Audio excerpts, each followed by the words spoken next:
Peraí, eu tenho que voltar mais pra cá. Voltar pra cá.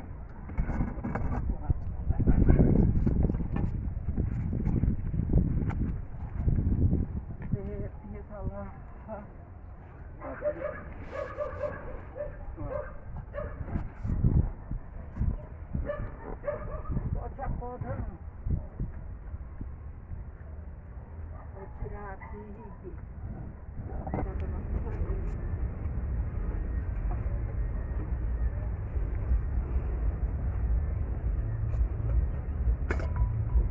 Segura aí, não. Foi internado na UPA da Cidade Operária e transferido ao hospital Genésio Rego. Ele estava com problema nos rins, estava com pneumonia.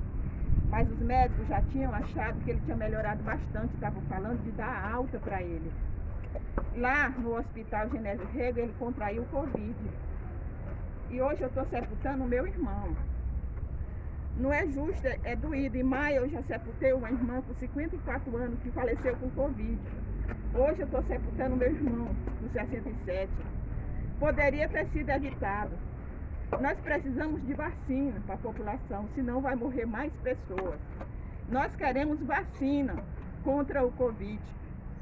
Nós precisamos do auxílio emergencial, porque para mim fazer o sepultamento do meu irmão, isso aqui foi doações. Isso aqui foram doações. A gente precisa de auxílio emergencial, a gente precisa de vacina já. Isso dói, ele morreu com Covid. É uma injustiça o que nós estamos passando. Cadê o presidente Bolsonaro, que não faz nada pela população? Ele contraiu Covid lá no hospital. Ele não estava com Covid, o meu irmão. Ele não estava com Covid. Rapaz, gente, vai, gente.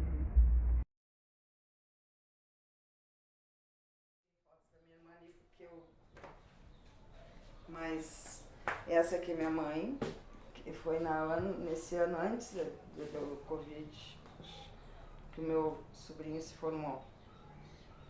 E o meu pai. E aqui, os dois, isso aqui foi os 50 anos de casado deles, eu acho. Se não me engano foi. E aqui, umas miniaturas das fotos de casamento dela do vestido de noiva. Que era maravilhoso o vestido de noiva. Era um... E a família, aqui a família, acho que do meu pai, tá sem óculos. Mas é uma festa de casamento, é na festa deles, assim. Deles.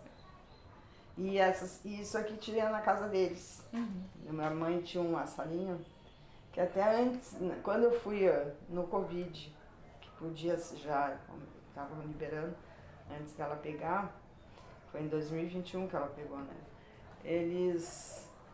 Ela tinha uma salinha que ela tinha um monte de quadros só da família, quadros netos, aí eles tiraram tudo, não quiseram mais.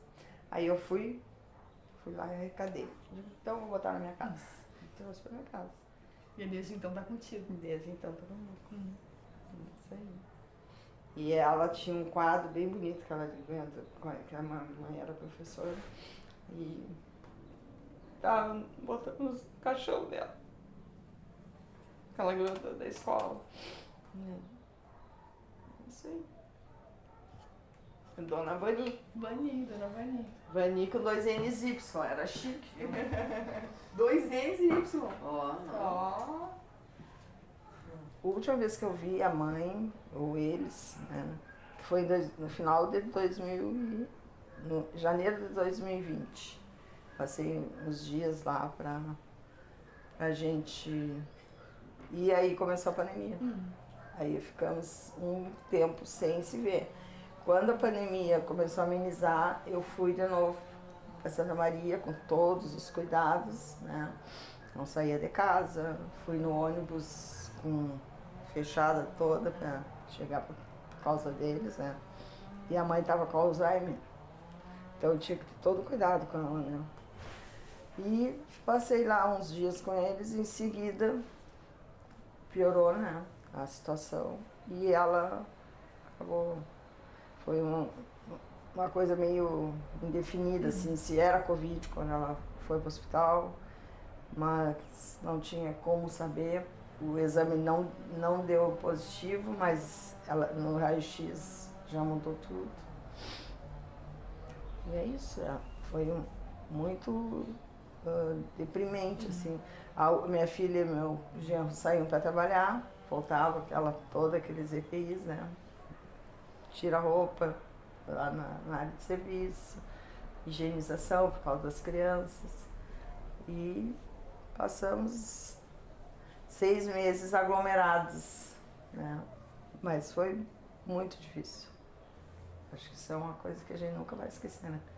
É que nem a ditadura, né? Quem foi exilado nunca esquece. A gente se exilou por causa do Covid, né? Porque ela estava sentindo falta de ar. E aí a minha irmã, que morava lá em Santa Maria, disse: mãe, se tu não melhorar até sábado, eu te levo no médico. Quando foi de noite, a minha irmã me mandou no grupo que a mãe estava na UTI com Covid. Foi para nós, foi um choque, assim, não, como assim, né? E por que não falaram? Porque tudo tu vai passando assim, os porquês, né? Aí hoje a gente questiona por que não falaram para saber se era para levar para o hospital, se não era, por que não chamou um médico para casa dela, para não ter que ir no hospital. Mas enfim, ela baixou o hospital na UTI Covid. Só que ela não estava com Covid. Aí tiraram ela da UTI e colocaram no quarto. E a minha irmã cuidando dela no quarto.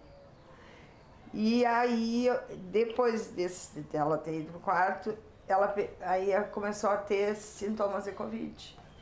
Porque quando eles acharam que ela colocaram na UTI, ela tinha feito um raio-x do tórax, do pulmão, e apareceu uma mancha que é um sinal de Covid. Só que provavelmente essa mancha que apareceu dela era de algum problema do coração, né? Insuficiência cardiorrespiratória, alguma coisa.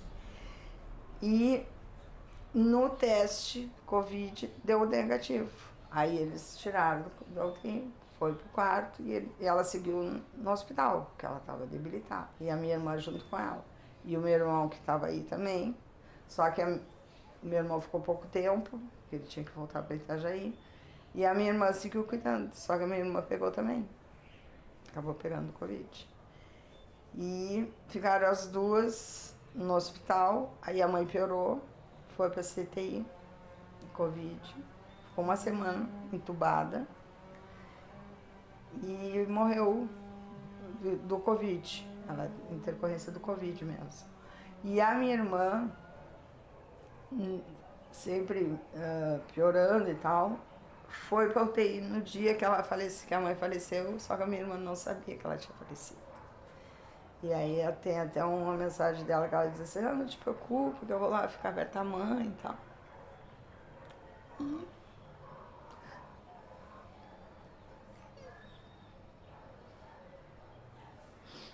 Esse dia a gente enterrou a mãe, não, era caixão fechado, porque ela morreu de Covid, tinha que ser o caixão fechado.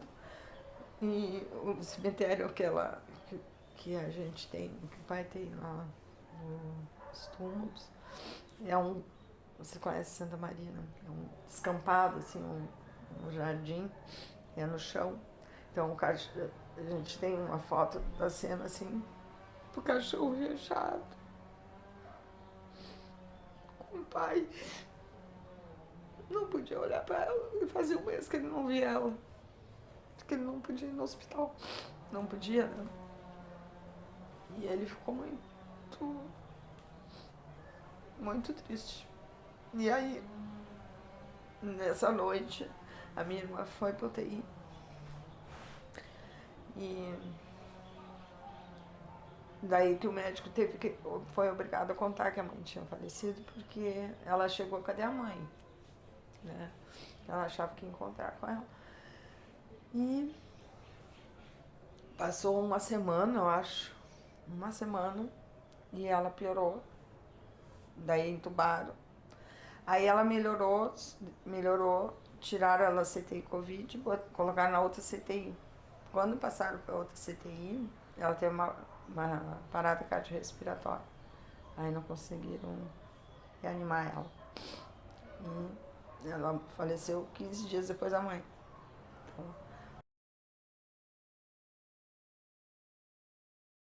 Na minha casa foram 3 no mesmo mês.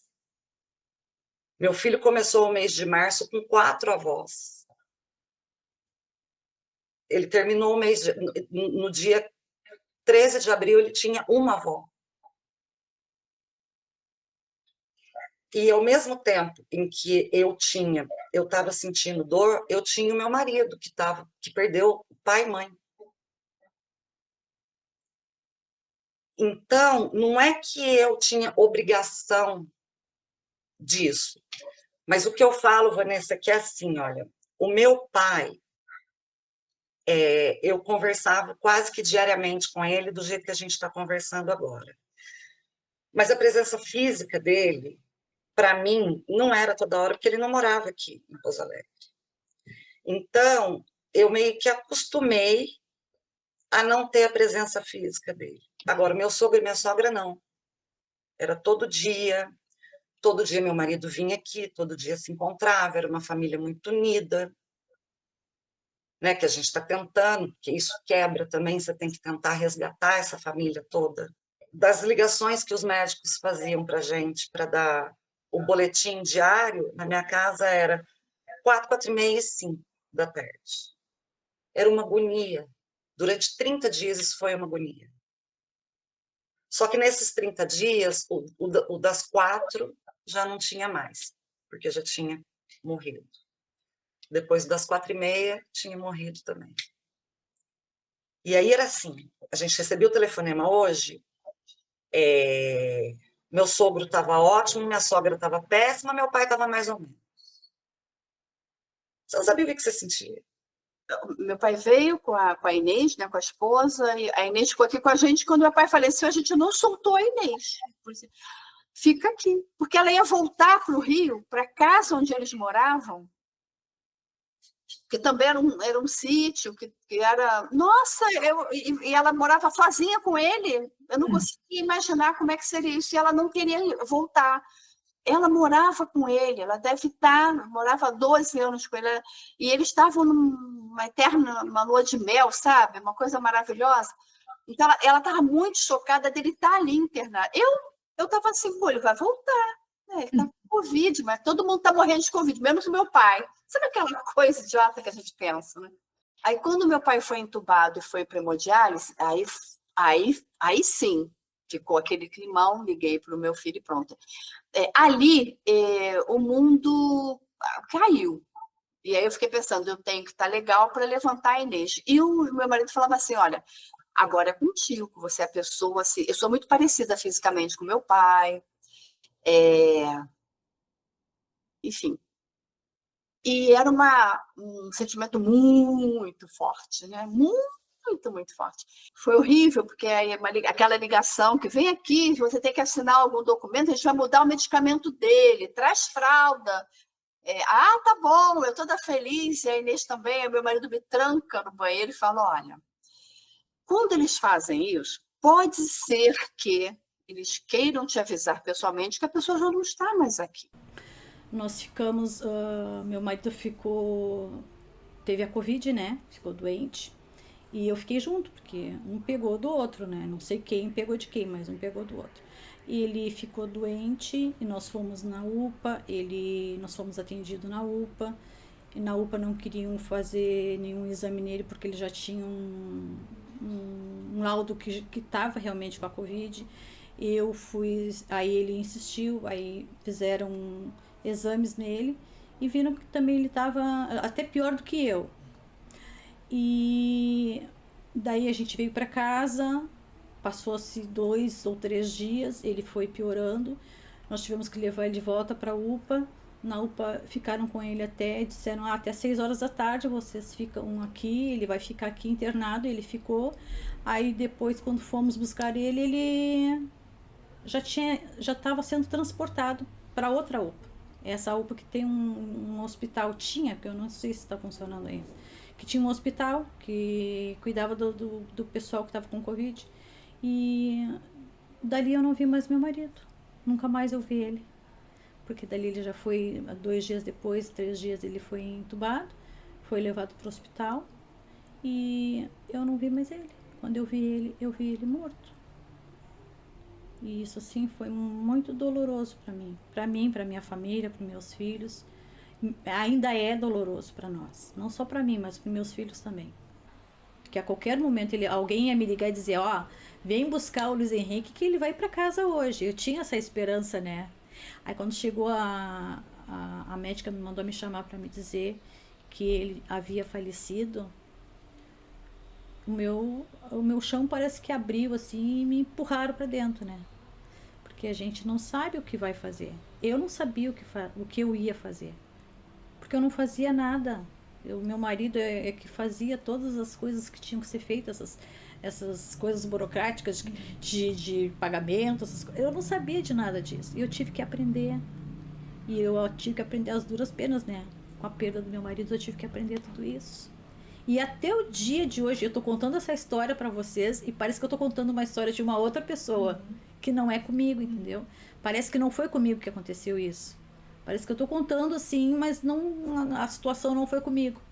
Mas infelizmente foi com muitas pessoas, né? Isso que aconteceu. Tá vendo lá na minha planta? Olha lá pra minha planta. Todos os dias ele dizia pra mim assim, tá vendo o que diz ali? Assim? Todos os dias ele dizia assim pra mim, tu não vai esquecer, tá? E eu dizia assim pra ele, tipo criança, sabe, adolescente. Ai, eu vou esquecer o quê? Eu dizia, tu não vai esquecer que eu te amo. E aí um dia ele me deu, um dia das mães, eu nem sei, acho que 6 ou 7 anos atrás, eu tenho aquele coraçãozinho, né? E ele me deu uma orquídea, só que a orquídea morreu, eu não sei que idade da orquídea, a orquídea morreu. Mas eu nunca coloquei o coraçãozinho fora. Aquele coraçãozinho tá ali para lembrar todos os dias o que ele me dizia. Ele era uma pessoa que me abraçava todos os dias. Gente, se eu contar para vocês, todos os dias ele chegava, sabe? Vocês estão vendo aqui que o meu apartamento é pequeno, que é tudo conjugado aqui. Ele entrava pela porta, eu estava na beira da pia, fazendo o almoço, ali preparando o nosso almoço. E eu sempre tô com a TV ligada e assim, às vezes dá uma música, dá alguma coisa, né? E tava dando alguma coisa, alguma música, ele me abraçava assim, e vamos dançar e sair. E sabe aquela brincadeira, e deita pra trás e puxa pra frente? A gente fazia isso, sabe? A gente parecia 2 crianças. Ele parecia uma criança e eu parecia outra, sabe? Às vezes eu dizia assim, às vezes eu nem penso que é a idade que a gente tem, porque a gente brinca como se nós fosse criança. Nós brincava feito criança. Ele me fazia cosquinha e eu fazia cosquinha nele. Eu dizia, eu não tô sentindo, eu não sinto, sabe que eu não sinto. Eu pegava ele e afofava ele assim, né? E ele tinha muita cócegas, né? E era uma coisa assim, gente, que, olha, só quem viveu o que eu vivi sabe assim o que eu tô falando, sabe? E eu acho que nem todo mundo tem a oportunidade de viver esse amor que eu vivi com meu marido. É como eu te disse, né? Parece que me jogaram num oceano sem saber nadar.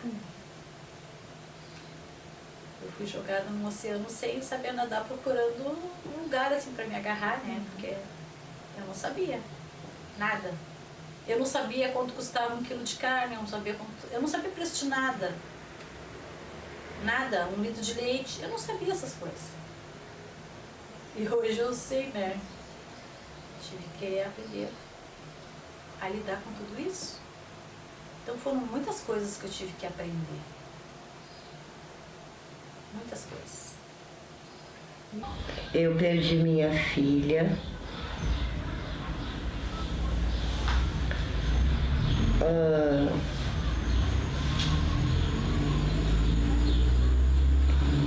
Assim, eu não perdi minha filha.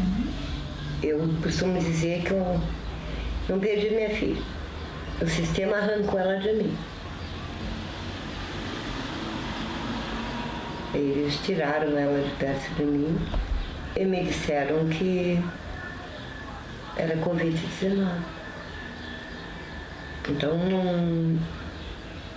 não houve assim, como é que eu vou dizer?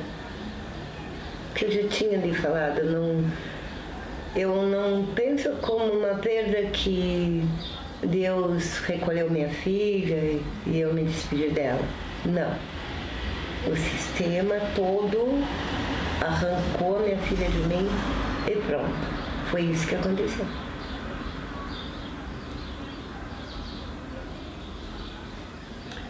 Porque eu penso que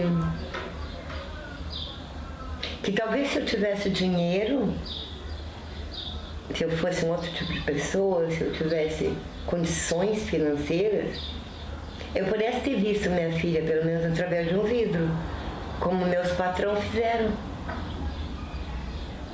Porque o meu patrão pôde ver a minha patroa através de um vidro. E eu tenho como confirmar isso, porque ele está vivo. Ele se despediu dela. Ele pôde entrar dentro da UTI. Mas eu não tinha condições. Então, em 3 dias, eles me arrancaram a minha filha e nunca mais eu pude ver. Porque se era, como eles falaram, né, como a gente viu na televisão, na grande pandemia do século, e eu até creio que ela possa ter existido, sim, eu creio. Mas creio também que muito dinheiro entrou e que muitas vidas valeram muito pouco. Isso eu acredito. Eu queria que alguém me dissesse quanto valeu a minha perda. Que até hoje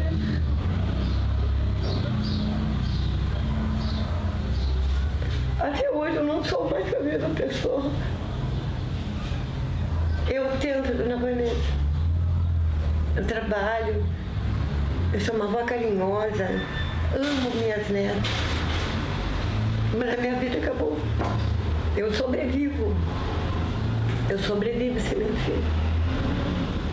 Eu sobrevivo porque eu não pude dar um beijo. Eu não sei se ela me chamou. Eu não sei se ela queria falar comigo. Eu não estava ali para dar um carinho. A senhora me entende? Eu não estava ali para dizer, filha, vai ficar tudo bem, a mãe está aqui. Eu não estava, porque não me permitiram estar. Porque 10, 15 estranhos estavam com ela, menos eu. A senhora me entende? Eu que era mãe, eu que amava. Eu não podia estar.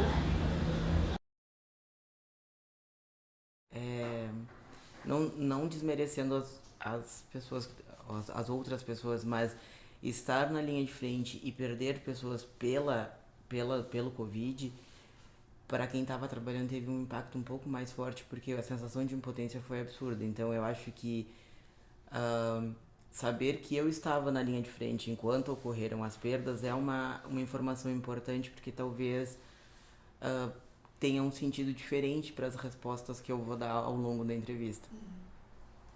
Eu me isolei, porque eu não conhecia a doença, eu não sabia o que eu tinha, e a minha avó estava numa depressão muito profunda, porque a gente estava vivenciando o luto de uma outra perda anterior.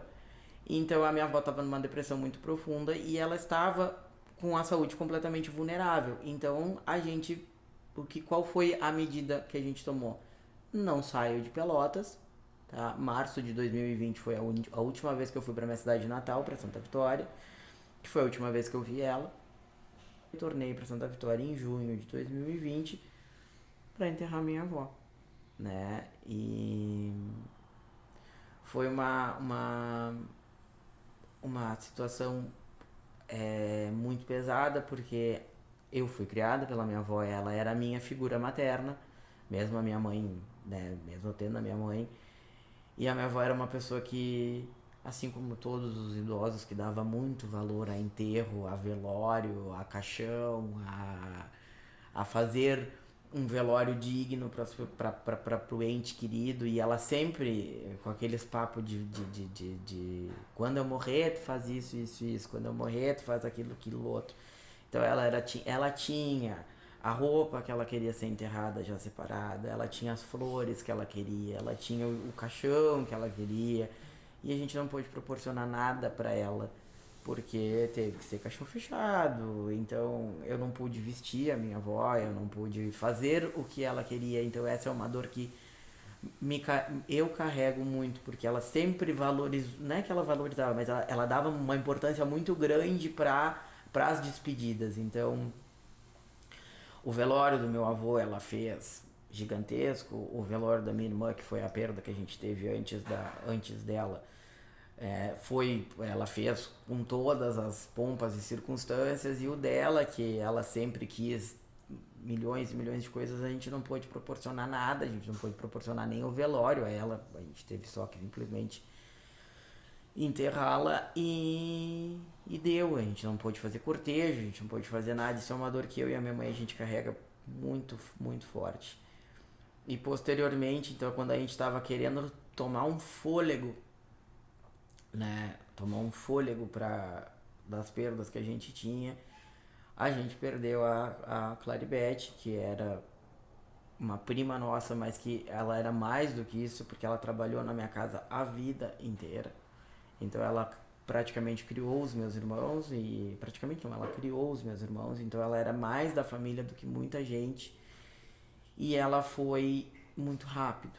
Foi um Covid muito agressivo.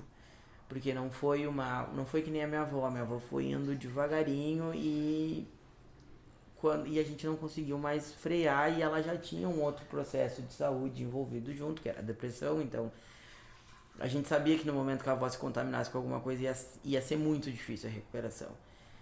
E a Claribete não, a Claribete, ela era uma pessoa que tinha a saúde dela ok, ela era uma pessoa extremamente ativa, ela não tinha doença de base, e simplesmente ela se contaminou, foi pro hospital, afundou, não tinha leito, ela teve que ficar lá em Santa Vitória aguardando o leito em máscara, sendo que a gente sabia que ela precisava de respirador, e correndo para um lado, correndo para o outro, consegue leito por aqui, fala com fulano, fala com ciclano e tenta transferir.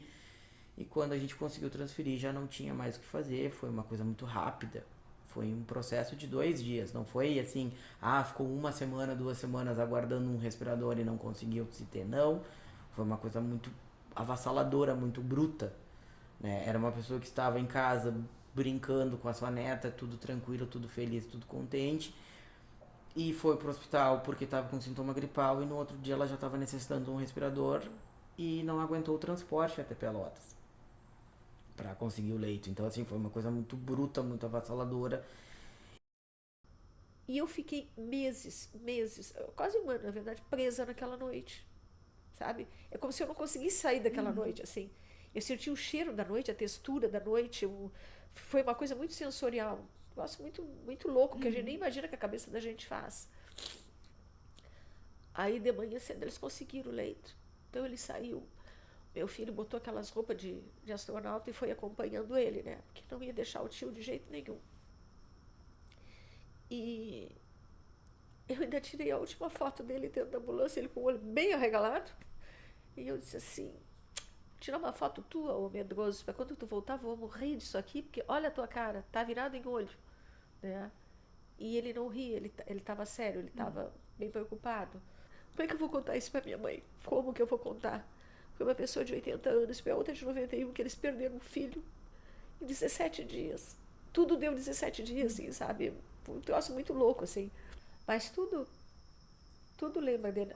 Teve uma fase muito difícil aqui em casa, que a sensação é que ele e o pai estavam na mesa comendo com a gente, porque a mãe passou numa fase que falava muito, clamava muito, falava muito, e aquilo, mesmo que tu não quisesse, aquilo ia te entrando na cabeça, assim, sabe? Era uma coisa muito, muito louca, assim.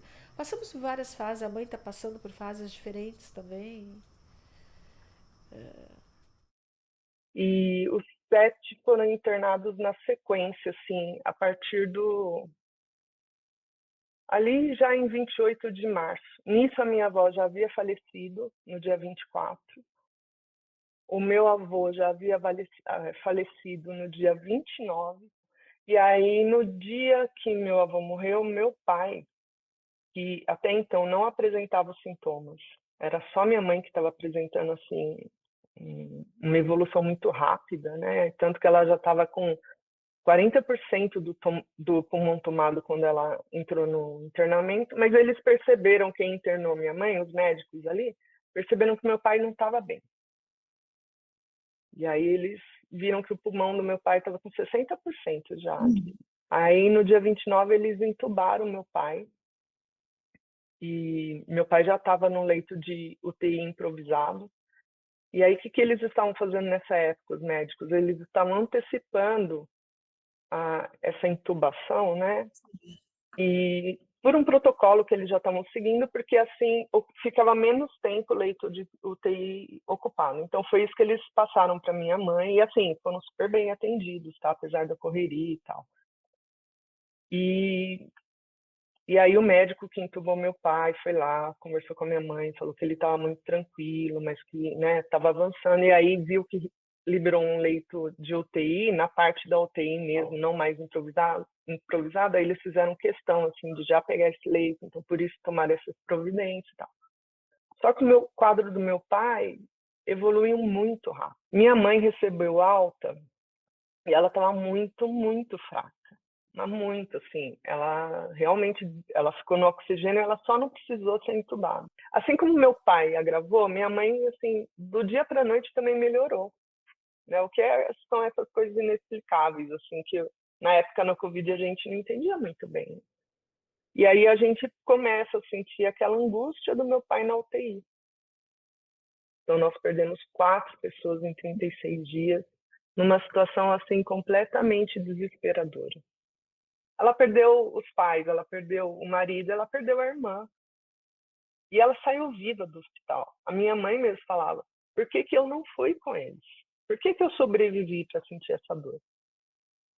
A minha mãe e eu, a gente sempre teve uma relação muito conflituosa. Eu sempre me dei bem muito com meu pai. E só que foi incrível, assim, com o luto, a gente começou a se dar muito bem. E a nossa relação, por incrível que pareça, assim, a gente se apegou uma na outra. Ai, desculpa. Fazia tempo que eu não chorava.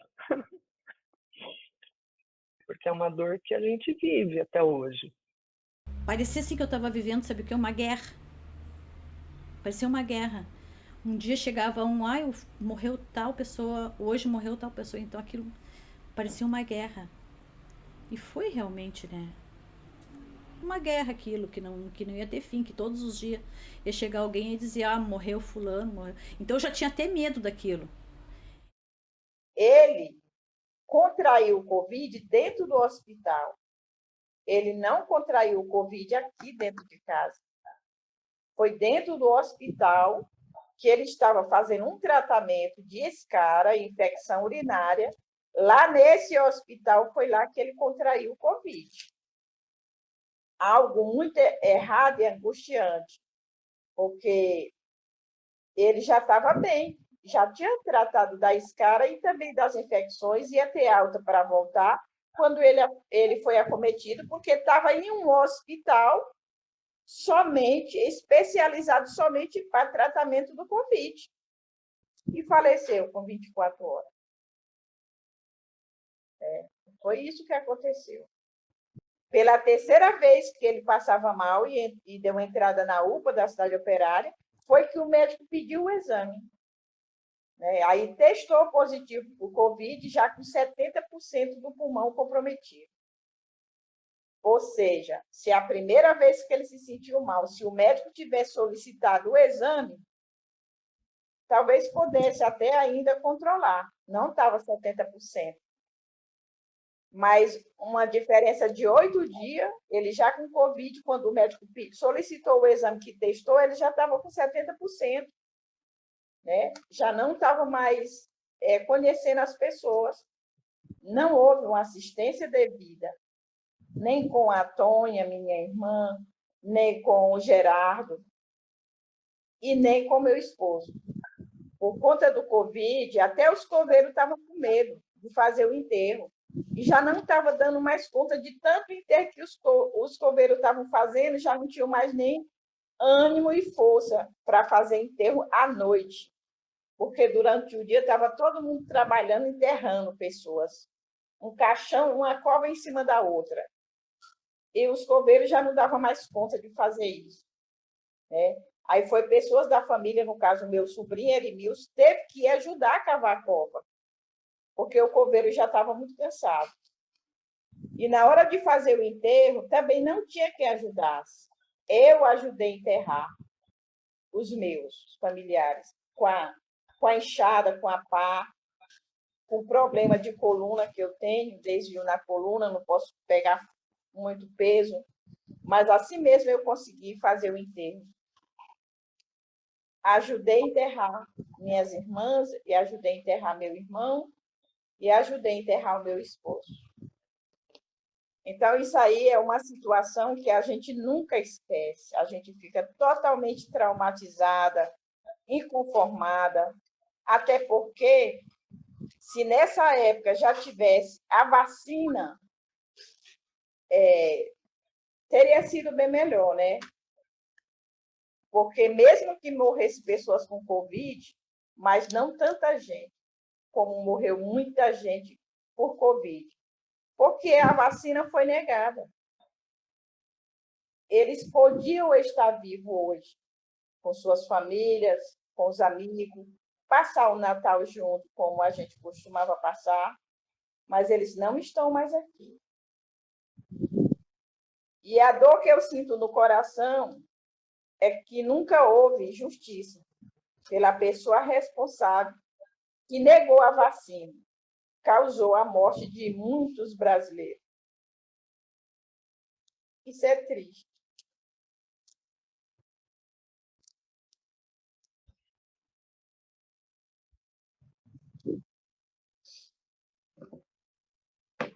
Coisa assim, né?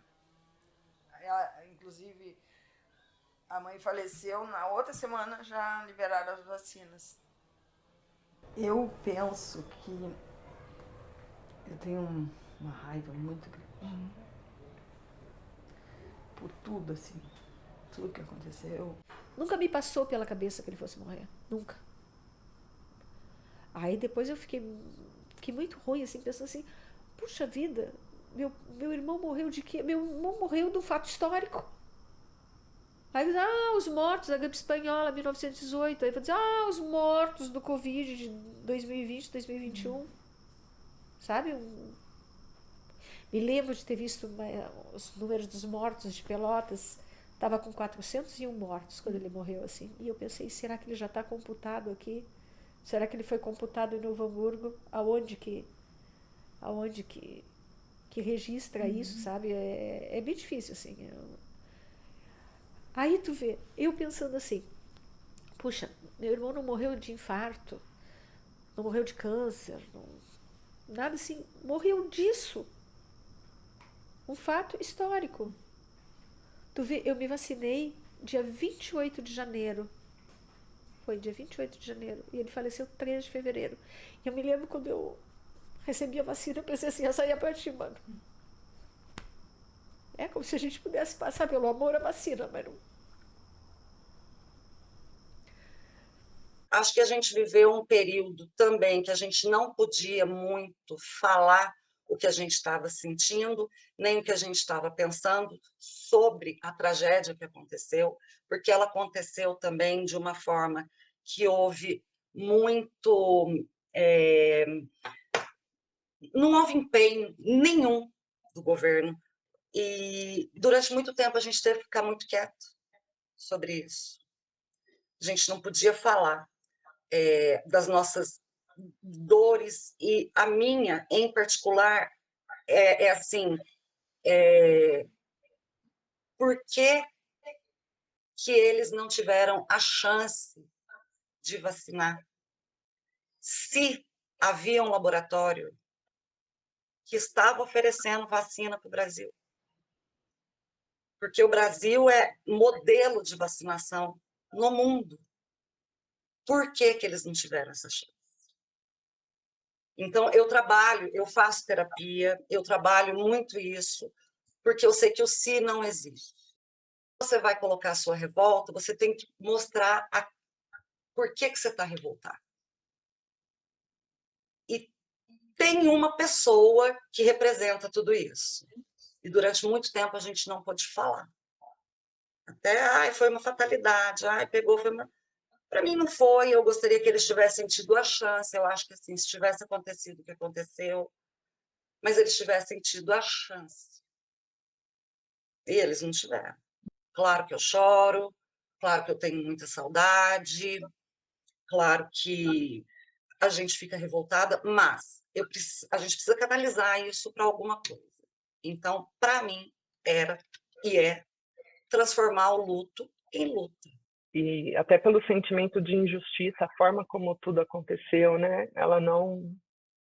Fica muito difícil ainda de... Eu nem gosto da palavra superação. Eu sempre, até hoje, sinto muita saudade do meu pai. Sonho bastante com ele, principalmente com ele, sabe? Com a minha tia, às vezes, e da minha avó, do meu avô, sinto muita saudade também. Sempre que eu vou para Londrina, a gente lembra muito deles, né? Então... Mas, assim, na medida do possível, tá todo mundo bem. Esse é o meu relato. E o fato de tu perder por Covid e tu não conseguir ver a pessoa, tu não conseguir realizar um velório, no meu caso, por exemplo, eu demorei muito a aceitar a morte da minha avó. Porque eu não vi. E a gente sabe como a visualização, como o participar do cortejo, toda essa função do velório, ela te ajuda na aceitação. Então, eu saí de Santa Vitória em março com a minha avó bem abraçada na minha avó. E eu voltei em junho com um caixão fechado que eu não pude nem ver o que tinha dentro. Então, eu demorei muito tempo para fazer esse clique de virar a chave, de aceitar que ela tinha ido. E com a Claribete foi a mesma coisa. Então, em vários momentos, eu me peguei pegando o telefone para ligar para a avó. Então, em vários momentos eu peguei o telefone. Faz tempo que eu não falo com a Claribete, sabe? E aí tu tem aquela virada de chave do tipo, né? Ou de ligar pra avó porque eu vi alguma coisa que lembrava ela, ou, sabe? Foi muito difícil essa virada de chave. Então eu acabei me isolando da minha cidade natal. Hoje em dia eu tenho uma dificuldade muito grande de voltar para Santa Vitória. Meu pai, a última vez que eu vi o meu pai, que foi uma chamada de vídeo, ele estava no hospital comendo salada de fruta. Foi a última vez que eu vi meu pai com vida. No dia seguinte ele foi entubado. E nunca mais eu vi meu pai. Então, quando ele morreu, eu conheci o meu pai a vida inteira de bigode. Tanto que até tatuei um bigode aqui. Fiz uma tatuagem para ele. Quando meu irmão ligou, dizendo que meu pai tinha morrido, eu falei, como é que ele tá? Ele tá de bigode? Meu irmão falou, não, lógico que não, ele foi entubado. Eu falei, então, meu pai, não vou, não fui. Não fui. Não fui. O meu sogro não foi velado. Meu marido estava sozinho no cemitério para receber o caixão. A minha sogra, eram 3 horas, então você entrava, ficava 5 minutos. Eram 5 pessoas por vez. Você não tem a chance. A gente não teve a chance de despedir. Eu não fui para ver meu pai, não foi só por causa do bigode. Eu não fui porque a gente estava no auge da pandemia. O meu filho estava com Covid. Você entende a dimensão disso tudo? Não é um luto de uma pessoa. Todas as emoções que a gente poderia sentir, do lado ruim, a gente sentiu. Do levar roupa para o hospital, do médico falar, não, ele vai no saco preto. E voltar com a roupa para trás. De não poder entrar ninguém, mas de ter que ter alguém responsável para receber o caixão, do caixão ter que ser lacrado. E eu fico pensando até do meu pai perder a identidade dele. Ele foi velado sem que era mais o que eu mais identificava ele. Eu acostumei a conviver com ele, né? Mas o luto da falta do meu pai, do meu sogro, da minha sogra, sempre vai existir. Uma coisa que não sai da minha cabeça foi um dia que eu estava vendo no Jornal Nacional e naquele dia tinham morrido 6.000 cacetada. Aquele dia, 6.000. É surreal. Mas tem um começo disso tudo, né? Tem um começo. Ninguém foi orientado o que fazer. Usa máscara, não usa máscara, lava a mão. Mas eu usava, mas você não usava. Eu lavava, você não lavava. Né? Não tinha uma orientação de fato do que fazer. E era novo para todo mundo. Quando a minha filha estava no hospital, a outra minha filha mais velha disse para mim: mãe, as pessoas que estão morrendo com a Covid, eles estão atirando dentro de uma vala. E eu me desesperei. Não posso, né? As crianças que eu amei tanto, que eu cuidei tanto, que estava se informando, que eu queria tudo de bom. Não posso, ela não é um bicho. E aí eu fico me perguntando hoje, será que eu paguei por um caixão onde ela estava dentro? Ou aquela urna era só mais uma urna? E minha filha ficou em qualquer lugar para estudos. Sei lá, eu não sei nada. Essa aqui é minha bonequinha, minha paixão, minha vida, meu tudo. E vai ser para sempre. Agora, se alguém puder me responder onde está minha filha e o que fizeram com ela, talvez eu mude de opinião. Do contrário, não posso mudar. Não posso mudar porque eu não sei onde está ela.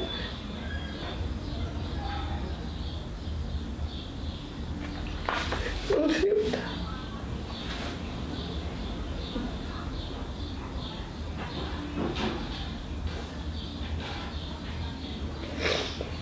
Mas acho também que se eu tivesse o dinheiro eu saberia. Se eu não fosse faxineira, eu saberia onde está minha filha. Mas eu sou. As pessoas veem aquela Gislaine alegre, porque eu tô sempre alegre. Se tu vir aqui, eu tô sempre alegre, eu converso, eu nunca falo sobre esse assunto. Nem quando eu estava doente, que eu tive um câncer, eu não falava sobre o assunto, então era tudo bem normal. Então eu acho que uma das minhas batalhas hoje na minha vida é essa, né? Vencer essa minha perda, porque foi muito difícil para mim. É muito difícil para mim até o dia de hoje. Embora as pessoas olhem pra gente, assim, olhem pra mim, mas não parece que tu perdeu teu marido, tu tá sempre sorrindo, tá sempre fazendo as tuas coisas, tu não para nunca. Mas as pessoas não sabem o que passa dentro da gente, né? E dentro de mim tá sempre aquela falta uma coisa que não é suprida, nunca, acho que nunca vai ser suprida, que é a perda do meu marido. Durante todo esse processo, eu não senti o luto. Parece que eu liguei e fui. Eu fui ter uma caída há um ano atrás. Para minha família, depois disso, porque eles nunca me viram chorar, eu fiquei sendo a forte, a que consegue tudo, a que resolve tudo. Entendeu? E eu não sou. Tem muitos momentos que eu me sinto invisível. Estamos levando do jeito que dá. Realmente altos e baixos. E o tempo é horrível, sabe? O tempo só aumenta a saudade, não ajuda em nada. Só aumenta a saudade. Eu achava que, quando isso aconteceu, uma das minhas colegas lá do Hemocentro me disse assim, Lia, tu te lembra quando me disse assim, eu nunca mais vou rir. Eu achei que eu nunca mais ia rir. Hoje eu tenho riso fácil de novo, né? Hoje eu tenho riso fácil de novo, mas tu ri, mas a dor sempre tá ali. E aí tem dias que eu tiro pra chorar, gente. Que aí é isso aqui que vocês estão vendo o tempo todo. Eu começo a falar e aí ou a pensar, né? Às vezes eu tô chegando no serviço e assim, não posso chorar, tô de rima, eu vou chegar lá com a cara toda borrada, não posso, mas aquilo vem. Só que eu achei que com 3 anos, sabe, que eu ia estar bem, mas não tô.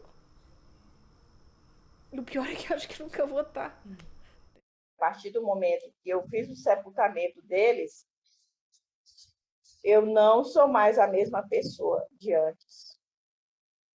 Foram 4 pedaços de mim. Foram 4 pedaços de mim que eu não consigo mais viver em paz, eu não consigo mais ter alegria, eu não consigo mais ter tanta alegria e vida. Eu vivo mais deitada na rede ou na cama, vejo televisão, mexo no celular, leio algum texto, alguma coisa, mas sem uma alegria de viver, diferente de quando eles estavam aqui. Viver um luto é como se a gente não tivesse nem 50% mais. Nem 50%. É muito triste, é muito angustiante. A gente fica noites e noites sem dormir, lembrando da saudade. E é triste viver o luto. É muito triste. Da pandemia para cá, eu fiquei muito arrasada, a ponto de ficar perguntando para Deus, Deus, por que eu fiquei? Os meus se foram e eu fiquei sozinha neste mundo, para quê? E eu cheguei a pensar, se for para me viver sem minha família, sem os meus, e viver sofrendo essas dores sem eles, prefiro que Deus me leve também. Porque não é fácil viver sem eles. Então, assim, viver o luto é uma dor que não passa. É uma ferida que não sara.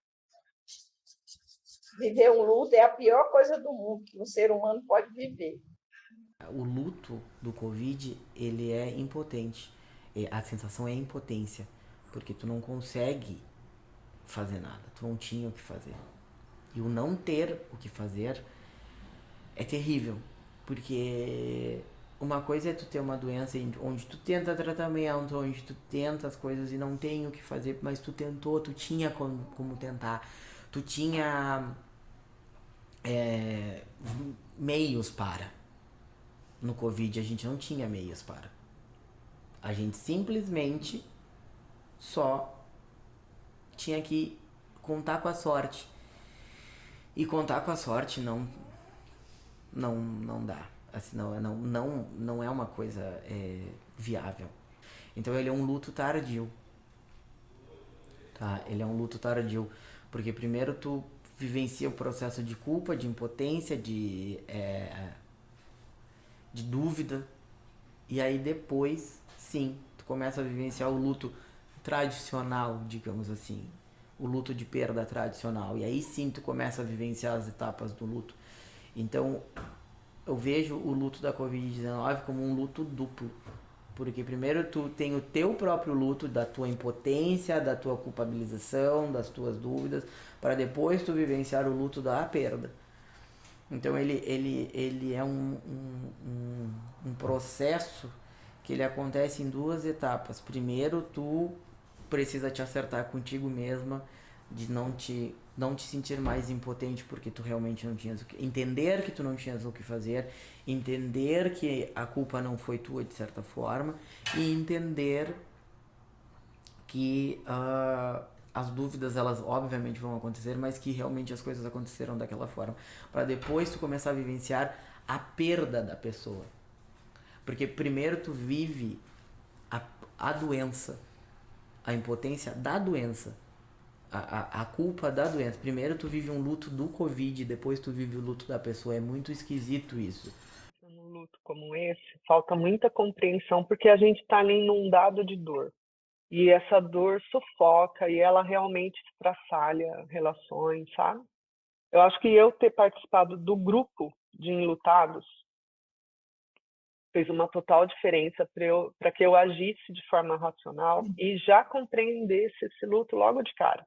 Eu lembro assim que eu levei 2, 3 semanas para conseguir falar, eu só chorava. Pessoas que participam, e tudo remoto, a gente participando, né? E com 2 psicólogas. E elas respeitavam muito isso, todo mundo ali também respeitando. A gente via, né, o que cada um estava passando, estava vivendo, né? E foi importante ouvir isso, sabe? Perceber que eu não estava nessa desgraça sozinha. É diferente de falar assim, não, isso aconteceu com 700 mil famílias. Não é isso. E não é isso que conforta. Mas ajuda na compreensão da situação, sabe? E trocar essa, inclusive na parte financeira, na parte burocrática, que você tem que entrar com INSS, tem que entrar com assim, processo de inventário. Até nisso esses grupos auxiliam, né? Eu estou nesse luto, dói demais, é isso mesmo. Vai ser difícil compreender que todos eles foram, mas existe uma vida que não parou e você precisa tomar decisões certas, entendeu? Esse grupo de enlutados é que fez isso comigo. Que me impulsiona é que a minha mãe e a minha irmã morreram de Covid de uma hora para outra e elas tinham muita coisa para fazer pela vida ainda. E isso me dá muita força, porque eu sempre lembro assim, a minha mãe dizia, eu não quero morrer com a papada, eu não quero isso, não. E eu digo, então, eu também não quero, porque de um dia pro outro tu pode ser nada, né, morrer. E me dá muita força para eu seguir procurando cada vez mais o meu trabalho, tendo novas experiências em outras áreas, né? E acho que isso é o ponto positivo para mim dessa perda enorme que eu tive, é isso, que me dá, eu não consigo me enxergar parada, né? Até tentei ficar um tempo parada em função da aposentadoria e tal. E me lembrava muito da minha mãe, que se aposentou com 50 e poucos anos e não fez mais nada na vida, só dentro de casa. E eu disse, não quero isso pra mim, né? Porque é muito triste tu perder as pessoas que tu ama, né? E saber que elas tinham ainda um potencial muito grande para fazer pela vida. Acho que isso é uma coisa que me dá muita força, né? Mas é um luto muito duro mesmo. Ele ainda vem de forma aguda, assim, vez ou outra, sabe? E é duro porque a gente, até hoje, todo mundo da minha família ainda não acredita que todos eles foram. A gente realmente, assim, tem hora que a gente olha, igual na minha casa, né? A gente tem a sensação que meu pai vai chegar a qualquer momento. E aí, quando os meus tios, né, estão lá, minha mãe faz alguns jantarzinhos, um almocinho, eles têm a mesma sensação em relação à minha tia, da avó, né, que a gente entregou a casa dela, que era alugada, mas quando passa ali a gente tem aquela vontade de parar, sabe? Ir lá, bater e falar, vó, tem um café aí, né, que minha avó sempre foi muito amorosa. Então todo mundo ainda vive muito isso, sabe? Eu também, eu tenho essa sensação. Eu até hoje tenho o telefone do meu pai no meu celular, eu não apaguei. E, assim, por vezes, coisas muito boas que acontecem na minha vida, como aconteceram, eu tenho vontade de ligar para ele. E por isso que eu acho que o luto é muito duro, sabe? Porque a gente ainda não acredita que realmente eles se foram, né? Então, para mim, essa é a grande diferença, assim, de outros lutos, né? Que são doloridos também, mas eu acho que essa sensação da presencialidade deles, e como eles foram tirados da gente de forma muito rápida e muito abrupta, faz a gente ter esse sentimento ainda, sabe? de que eles estão presentes, eles estão assim para chegar, né? Então essa lembrança que eu carrego da minha avó comigo, da gente sempre, do meu irmão e da minha irmã sempre rindo da cara da gente, porque a gente parecia duas crianças chorona, porque a gente sempre se despediu como se fosse a última vez e dessa vez foi a última, né? E a Claribete sempre participou dessas despedidas e dessas vindas e porque ela viveu na minha casa como mais do que muita gente da minha família. E a Claribete, eu falei com ela ao telefone quando ela me disse: Lu, eu acho que eu tô com Covid. O que eu faço? Eu digo: vai pro hospital, faz o cocô, né? Coleta as coisas. E a última frase que ela me falou foi: eu nunca vou esquecer tudo que vocês sempre fazem por mim. Então, essas duas situações, parece que elas já estavam as duas se despedindo, de certa forma. Então essas lembranças eu carrego muito, muito, muito firmes comigo, muito, muito vivas, de que o que eu carrego delas é delas bem. Então isso me conforta bastante. Me conforta bastante de que eu não tenho uma última imagem, uma última vivência delas doentes, delas ruins. Então as últimas lembranças que eu tenho de ambas são muito boas. Então isso me conforta bastante. Ele era uma pessoa assim muito especial. Eu acho até que ele nem era para esse mundo mesmo, sabe? Porque ele tava vivendo nesse mundo assim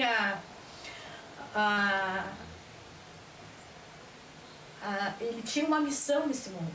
Que eu acho que a missão dele era trazer o amor para as pessoas, mostrar o amor para as pessoas. Acho que essa missão era a missão dele. Bom, eu sonho com meu marido todos os dias, né? Eu consigo sonhar com ele todos os dias. A pessoa fala: como é que tu sonha com ele? Gente, eu sonho com meu marido todos os dias. Eu sonho quando nós era jovem. Eu sonho depois de nós casados, nós com nossos filhos. Eu sonho com meu marido, parece que ele está aqui. E de manhã, quando eu acordo, eu tenho a impressão que ele vai estar na cozinha. Eu estou ali deitada e ele vai estar ali na cozinha preparando o café, porque muitas vezes ele me levava o café na cama e eu tomava o café na cama e... Por muito tempo ele fez isso. Meu marido era uma pessoa gentil, amorosa. Ele era incapaz de dizer qualquer coisa que fosse te magoar, sabe? Ele era uma pessoa maravilhosa. Então, assim, eu sinto falta do carinho dele, do amor dele. Quando eu fiquei doente, ele teve sempre assim do meu lado, né? Quando eu tive esse problema do câncer, ele teve sempre do meu lado. A minha psicóloga me disse que ficaria bem se eu escrevesse. Então eu tenho 2 livros. Eu demorei 3 anos para começar a escrever, porque ela queria que eu escrevesse, que eu fizesse uma caixa, eu não quis nada, E de um ano, desse ano para cá, eu comecei a escrever. Eu escrevo histórias que a gente viveu, tá? E no outro eu escrevo cartas para ele. Nunca pensei. Quando ela me sugeriu isso, eu achei que, sabe? Mas agora é uma coisa que eu sinto necessidade. Então eu escrevo cartas para ele. Cartas como se ele estivesse vivo. Tipo assim, eu tô cuidando da mãe, tu tá cuidando do pai. Né? Xingo muito ele. Tem dias que eu tenho muita raiva. Muita. E não tenho vergonha de dizer. Chamo de gordo e digo todos os nomes feios que eu conheço. Né? E eu sei que ele não me deixou porque queria. E aí o que eu queria falar, eu queria que você registrasse de alguma maneira, é assim, é a luta, não é não fazer luto, mas era uma luta por fazer por respeitar meu luto e transformá-lo em uma coisa que pudesse me fortalecer. O pomar, o campo de futebol acabou, né, em 2021, e foram plantadas várias árvores. Então, imagina o tamaninho que elas já estão, bonitinhas. E o pomar virou o nome, Pomar do Vovô Osvaldo. E aqui é o local, equivalente a um bom campo de futebol, que foi transformado em pomar, a pedido do meu pai.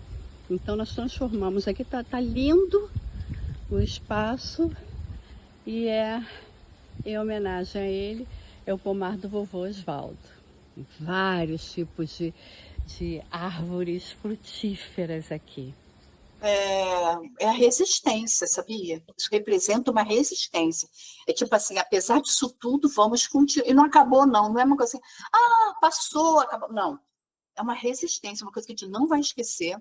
E hoje, ele está aqui com a gente, saudável, da melhor maneira, nas lembranças, nos objetos, nas coisas, nas músicas, na comida. Ele está assim, é assim que ele aparece, né? O quanto isso é gostoso. Eu fiquei trabalhando isso comigo, com os meus filhos principalmente, porque meus filhos estavam muito ruins no primeiro ano.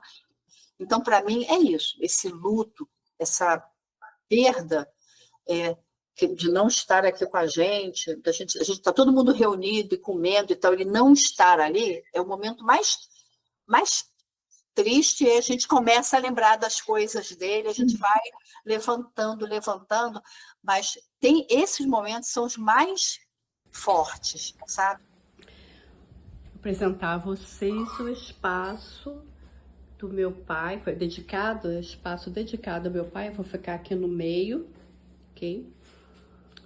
É uma sala de 4 paredes, e aqui esse espaço é referente ao Oswaldo Stock, é o local em que ele fazia um evento de rock. Então aqui em cima tem as blusas do evento e todas as pessoas que já vieram aqui ao Rio Grande do Norte e escreveram aqui como se estivessem falando com ele. Eu vou sair daqui de você, vou lá naquele memorial e falar assim, tá vendo? Mais um dia que eu tô falando de você. Porque a gente, às vezes, parece que a gente não vai encontrar a luz no fundo do túnel, mas ela existe, só que a gente tem que ir atrás dela, né? Tem que procurar ela, porque se tu não enxergar mais aquela luz, a tua vida acabou. E a gente tem que saber que lá no fundo a gente vai encontrar e a gente tem que lutar para chegar lá. Então, tu tem que aprender a ver essa perda não como sofrimento. Ela sabe, a gente sabe que é sofrível e tal, mas que aí vai amenizando. Tu consegue enxergar, por exemplo, saber que elas, a partir daqui, estão lá juntas, né? Provavelmente juntas, porque elas, é uma coisa que a gente chama a atenção da gente, que elas morreram juntas, sempre foram bem relacionadas as duas, e aí tu olha até nas fotos dela, desde pequena, elas sempre estavam do lado uma da outra. E a única terapia que eu faço é rezar, orar e falar com Deus, pedindo força para Deus me ajudar a me manter em pé, me ajudar a me manter viva. Então, é uma coisa que foi tudo premeditado com base na ganância. Viu? Porque para essas pessoas, a vida não vale. O que vale é o dinheiro. Né? A ganância dos poderosos, a ganância do que estavam na época no poder. Negaram a vacina e sabiam que sem a vacina ia morrer muita gente. Até porque os que mais faleceram são pessoas humildes, pessoas pobres. E é isso que a gente espera. Além da justiça de Deus, a justiça dos homens.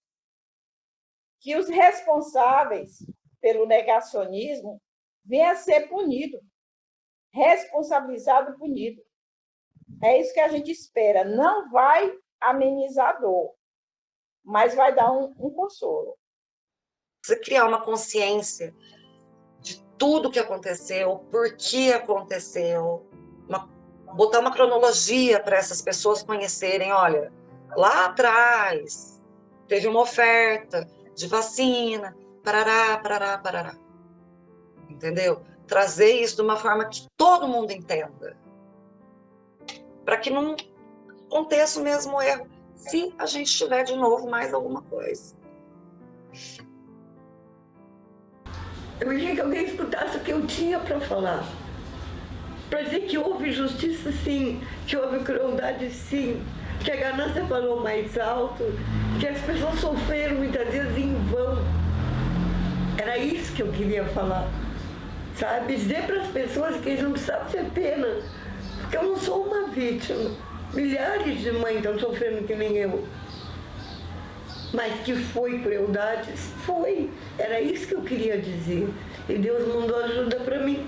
Hoje eu posso dizer para vocês tudo que eu penso, tudo que eu sinto. Então foi esse tipo de ajuda que eu recebi depois de quase 4 anos. E eu já estou agradecida a Deus por isso. Porque alguém me escutou. Alguém quis ouvir o que eu tinha para dizer. Isso para mim é muito importante. Porque nunca ninguém quis ouvir, dona Vanessa. Eu acho que a filha onde está feliz. Porque hoje alguém pôde escutar o que eu tinha para dizer sobre ela. E meu coração agora vai se acalmar mais. Eu tenho certeza, porque eu posso de noite orar e dizer para minha filha que, ó filha, alguém escutou a gente. Alguma coisa a mãe fez por ti. Sabe? Que eles não deixaram eu fazer enquanto estava lá, eu fiz agora. Então meu coração vai se acalmar. É isso. É essa ajuda.